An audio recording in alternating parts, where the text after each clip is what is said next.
Selamat malam Bapak-Bapak. Selamat malam. Ya. Selamat malam. Saya akan berikan kesempatan dulu pada Pak Bung Roy. Bung Roy, betulkah mayoritas anggota DPR tidak transparan dan tidak bertanggung jawab soal anggaran? Ya, kalau kita lihat dari kegiatan yang dilakukan DPR, salah satunya kan reses ya, yang bisa diukur tentang transparansi itu. Kenapa reses ya? Karena DPR itu menggunakan dana kegiatan reses itu pegang langsung dananya, lalu kemudian digunakan di dapil dan juga ada kewajiban untuk menyampaikan laporannya. Nah, sejauh yang kami pantau itu hampir kita tidak menemukan sebetulnya di DPR itu ada namanya laman pelaporan atau informasi pelaporan dana reses itu sendiri. Dan kemudian juga kalau kita lihat banyak kita pantau audit BPK itu dari periode ke periode itu seringkali memunculkan data lemahnya pertanggungjawaban reses itu, di mana BPK seringkali mengatakan bahwa dana reses yang digunakan anggota dewan tidak dapat dipertanggungjawabkan atau disclaimer. Nah, ini persoalan yang sebetulnya hampir setiap periode begitu, dan ini menjadi catatan penting sebetulnya bagi DPR saat ini, di mana ketika DPR mengatakan sebagai parlemen modern harusnya dibarengi dengan tata kelola yang baik. Nah, tapi dana reses ini sama dengan dana aspirasi ya? Dana ini sebenarnya dana kegiatan, Mas. Jadi dana kegiatan untuk menjaring bertemu masyarakat. Oke. Ini jumlahnya 2,3 miliar. Digunakan untuk apa, Bung Roy? Mungkin Anda punya informasi. Biasanya digunakan seharusnya atau selayaknya digunakan untuk apa? Selayaknya digunakan untuk pertemuan, untuk rapat. Berarti kan biaya rapat itu ya ada namanya sewa tempat, kemudian ada sewa bisa juga biaya review narasumber misalnya kalau itu menggunakan narasumber. Tapi biasanya DPR itu mereka sendiri yang jadi narasumber utama, tapi yang lain adalah biaya tempat itu ya. Beli tenda kalau tempatnya di desa ya berarti mereka beli sewa tenda, sewa alat sound system dan sebagainya. Nah, itu ini di luar dana aspirasi ya? Iya, jadi bukan dana aspirasi istilahnya, karena dana aspirasi itu kan dibayangkan bahwa mereka pegang uang miliaran rupiah dibagi-bagi ke konstituen atau dibagi untuk kegiatan-kegiatan pembangunan di dapilnya gitu ya. Misalnya untuk pembuatan gorong-gorong, pembuatan jalan setapak. Nah, pemahaman kami berdasarkan bacaan undang-undang kan bahwa dana reses itu bukan untuk dana aspirasi. Jadi dana aspirasi ada lagi, dana reses ada sendiri gitu? Iya, jadi kalau kita baca nomenklatur anggarannya lah, dana reses itu adalah sebenarnya dia adalah dana kegiatan representasi untuk menjaring aspirasi. Dan dia masuk dalam belanja barang dan jasa. Kenapa barang dan jasa?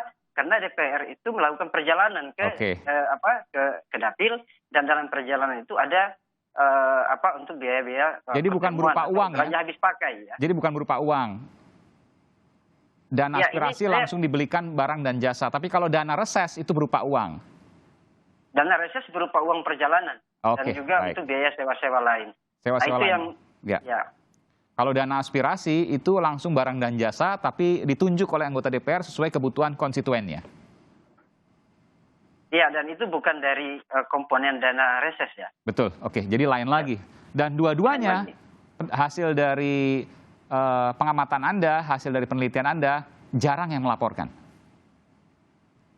Iya, jadi kalau kita telusuri dokumennya hampir kita temukan ya, anggota DPR misalnya punya saluran komunikasi tersendiri, website atau medsos itu yang kemudian menyampaikan laporan dananya. Dan kalau kita cek juga di dalam kelembagaan DPR, misalnya di website DPR tidak ada di situ laporan tentang laporan aspirasi masyarakat itu kosong sekali itu. Jadi ada di situ ada laman aspirasi, tetapi kita hampir minim informasi di sana, apalagi soal keuangan. Kira-kira gitu. Dana aspirasi kira-kira berapa jumlahnya? 4 miliar kalau tidak salah, betul? Ya, untuk kunjungan reses ya, baik di masa reses, bukan aspirasi, luar masa dan reses, aspirasi. Dan kunjungan per tahun, ya sekitar 4 miliar 4 miliar, oke, baik. Ya. Baik, saya ke Pak Said Abdullah. Pak Said Abdullah, ini data yang menarik kemudian disampaikan oleh Bung Roy Salam. Bahwa ada dana reses, ada dana aspirasi. Jumlahnya kedua-duanya miliar tuh. Yang dana reses 2,3 miliar, dana aspirasi itu sekitar 4 miliar rupiah. Dan jarang dilaporkan oleh anggota DPR. Untuk apa saja? Dan kenapa tidak dilaporkan? Benarkah seperti itu, Pak Said? Sih ada benarnya, tapi pada sisi lain saya perlu mempertanyakan kembali. Silakan. Dana reses 2,3 miliar benar. Kalau di kami dana reses itu, karena setiap reses memang ada 20 daftar kegiatan, dan dana reses penggunaannya itu memang untuk masyarakat. Kalau saya berkunjung ke madrasah, saya berkunjung ke musola, atau saya berkunjung ke masjid-masjid atau ke nelayan, ke petani, maka di sanalah uang itu diberikan. Baik dalam bentuk bansos dalam kondisi pandemi, maupun kalau memperbaiki atau rehab musola, itu cash yang diberikan. Sehingga dari dana reses itulah kemudian kickback-nya kami mendapatkan oleh-oleh untuk menjadi bagian artikulasi kepentingan politik dan setiap rapat-rapat DPR. Oke, Nah, kickback ini kickback positif ya, bukan kickback negatif maksudnya. Setiap fraksi memang berbeda-beda. Kalau PDI Perjuangan itu punya buku saku. Yeah. Yang dari buku saku itu kemudian setiap fraksi melaporkan, setiap anggota melaporkan ke pimpinan fraksi melaporkan ke DPP partai. Boleh jadi melihat hasil temuan Kompas di internal kami setiap akhir reses, nampaknya perlu diumumkan ke publik dari setiap anggota aktivitasnya yang dilakukan di TPR. Itu untuk PDIP, yang lain kan belum tahu juga. Kalau mekanisme besarnya memang seharusnya setiap fraksi. Karena kami tidak mungkin akan mengatur fraksi-fraksi lain. Oke, pertanyaan saya begini, itu kan dana reses tadi Pak Said ya, kan ada lagi dana aspirasi. Saya tidak menemukan, dana reses itu adalah dana aspirasi. Oh, menurut Anda itu? Karena 4 miliar itu tidak ada di kami. Oke, Bung Roy, jadi mana yang benar, Bung Roy? Ya, jadi begini Mas Aiman, jadi memang istilah sebetulnya begini, tidak ada dana komponen dana aspirasi. Yang ada adalah dana kunjungan kerja ke dapil atau kita sering mengistilahkan itu dana reses. Ada 3 komponen anggaran kunjungan aspirasi ke dapil ini. Yang pertama kunjungan kerja pada masa reses itu sebanyak 5 kali setahun. Okay. Total anggarannya 2,3 M tahun ini ya 2021. Iya, betul. Kemudian ada kunjungan kerja pada masa reses atau pada masa sidang, itu anggarannya itu 1 kali setahun, itu anggarannya 240 juta per anggota. Dan satu lagi adalah kunjungan kerja di luar masa reses atau di luar sidang, atau kunjungan 1 minggu anggota DPR, itu 8 kali setahun. Total anggarannya 1,3 miliar, itu totalnya sekitar 4,06 miliar ditambah dengan rumah aspirasi yang 150 juta per tahun. Ya, kira-kira itu. Jadi sebenarnya istilah dan aspirasi memang sempat muncul di waktu pembahasan Undang-Undang MD3 2004 lalu. Ada muncul usulan 15 miliar per anggota. Dan itu kemudian memang itu ditolak dan muncullah pasal dalam Undang-Undang MD3 bahwa DPR memang punya hak untuk mengajukan program. Jadi anggota DPR berdasarkan hasil resesnya mengajukan program kepada pemerintah untuk dijawab dalam untuk dijawab dalam konteks pembangunan. Apakah mungkin karena tidak dilaporkan dana 2,3 miliar itu mungkin saja dipakai pribadi? Nampaknya begini ya. Sebentar, saya berikan kesempatan pada Anda Pak Said. Nanti saya akan tanya dulu ke Bung Roy. Mungkin benarkah atau validkah perkiraan itu?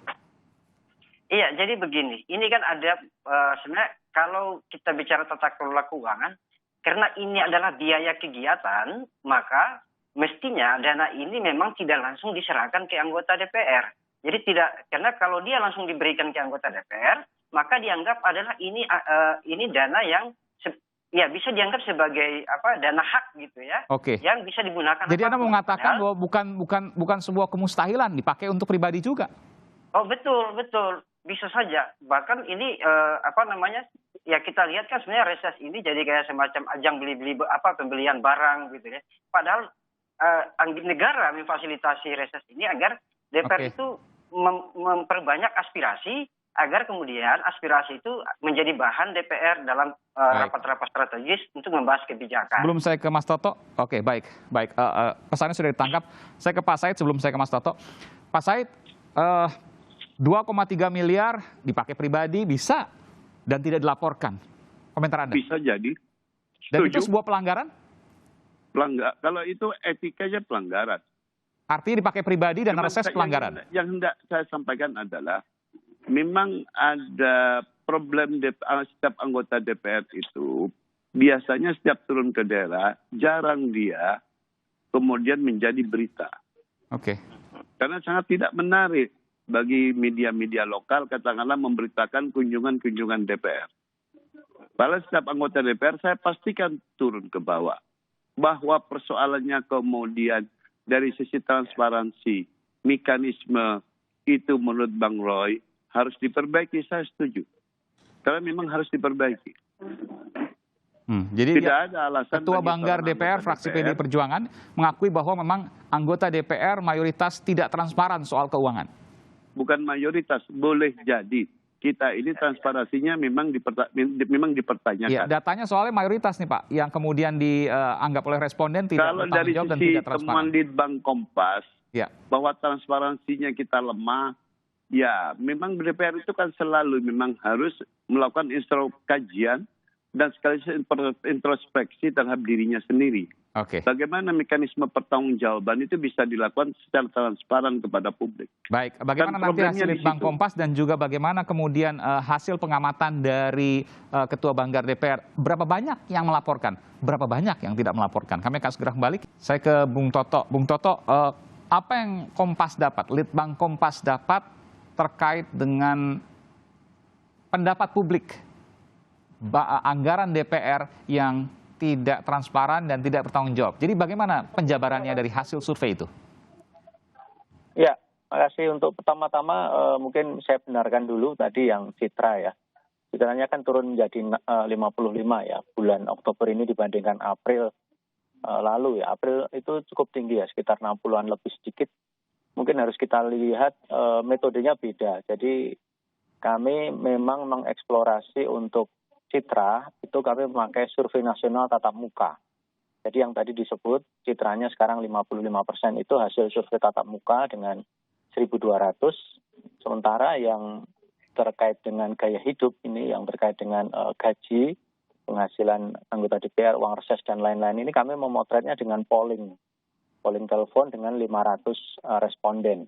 Karakteristik dua jajak pendapat ini agak berbeda. Yang polling ini memang lebih kritis ya, karena kami kan biasanya mendapatkan responden dengan latar belakang pendidikan lebih tinggi daripada kalau survei tatap muka. Sehingga memang nadanya akan lebih tajam ya, lebih kritis dibandingkan kalau kita memakai tatap muka. Tapi intinya dari kedua metode yang kami pakai itu memang ada pesan yang mau disampaikan bahwa publik menilai terkait dengan gaya hidup, terkait dengan pendapatan anggota DPR itu memang dinilai terlalu besar, kemudian tidak sesuai dengan kinerja, kemudian juga gaya hidupnya cenderung mewah, dan tadi disebutkan juga tidak transparan, memang serba kritis ya, dan itu konsisten. Artinya untuk pertanyaan-pertanyaan yang sifatnya mengkritik, memang dia terasa tajam, sementara untuk pertanyaan yang sudah atau belum terkait transparansi itu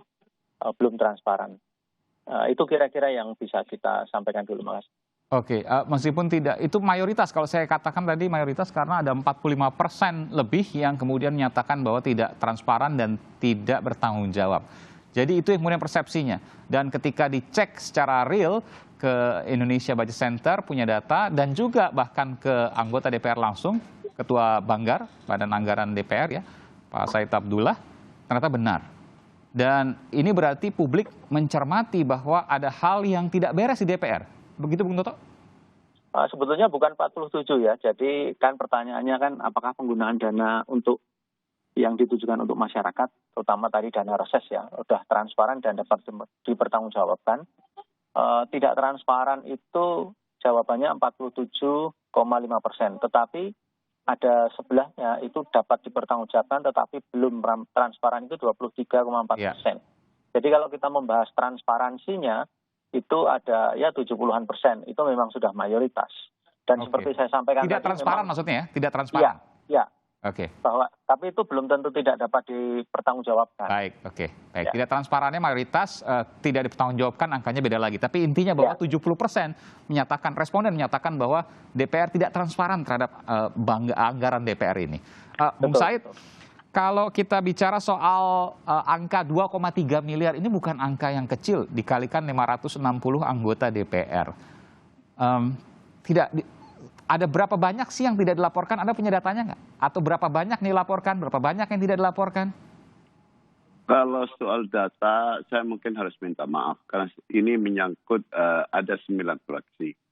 Namun kalau indikasi seperti yang disampaikan Bang Roy atau temuan Litbang Kompas, bagi saya itu bukan sesuatu yang mengejutkan. Karena?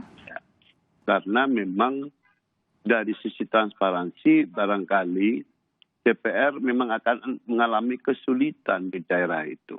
Oke. Kesulitannya adalah karena setiap anggota DPR bertemu konstituen, kemudian dia menyiapkan uang kehadiran masyarakat, kemudian membantu musola atau membantu kelompok-kelompok tani dan nelayan, publikasinya kan tidak sampai anggota DPR itu. Oke, apa kaitannya publikasi dengan pelaporan? Karena memang kurang kesadaran bahwa publikasi itu penting.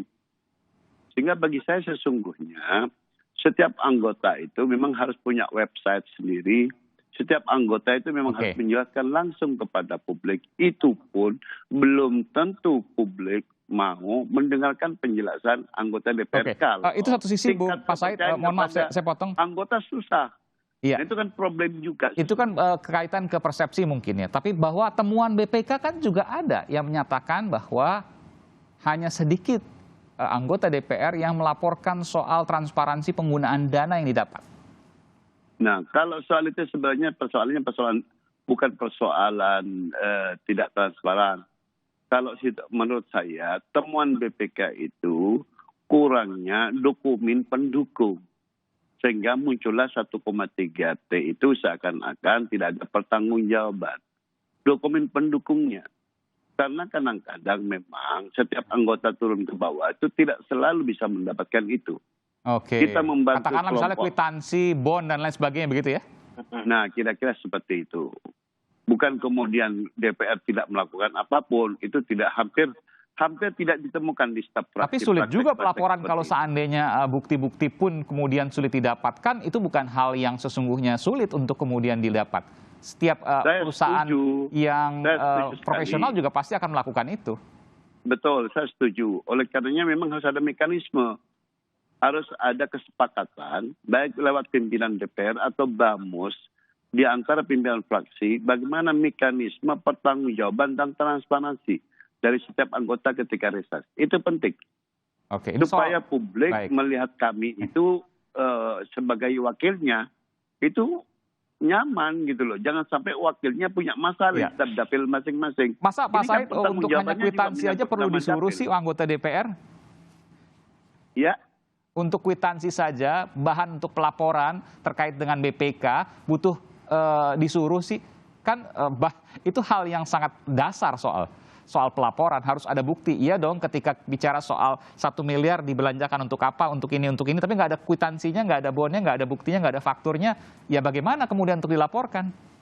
Iya, begini, kwitansi itu bukan salah satunya, bukan satu-satunya, maaf. Ya. Mungkin satu di antara sekian dokumen pendukung yang dibutuhkan oleh BPK.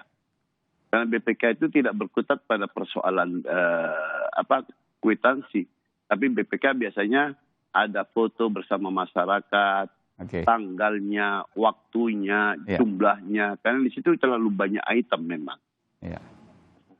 Ya, saya yakin juga kan anggota DPR tidak bekerja sendiri, Bung Said, Pak Said. Kan ada juga staf ahli bisa 5, bisa 3. Itu tentu kan bisa melakukan itu. Bukankah begitu, Bung Roy? Nanti saya berikan kesempatan Pak Said. Sementara ini staf ahli tidak bisa diikutkan karena dia tidak masuk dalam komponen.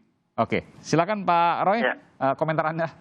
Iya, betul. Ini ada problem di hulu sebetulnya. Kalau pertama adalah DPR ini reses ini masih didekatkan pada aturan pembiayaan langsam, yaitu PP 61 tahun 1990. Ya. Nah, jadi dia kemudian tidak didorong untuk mengelola dana itu secara ad cost. Jadi ad cost itu kan artinya membiasakan kita untuk menggunakan dana dengan berbasis pada kwitansi, kemudian juga dokumen-dokumen pendukung dan sebagainya.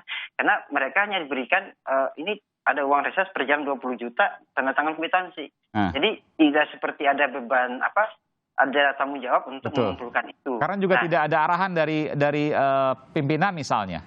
Betul, karena di pimpinan itu kan memang tidak ada peraturan spesifik mengenai penggunaan dana reses.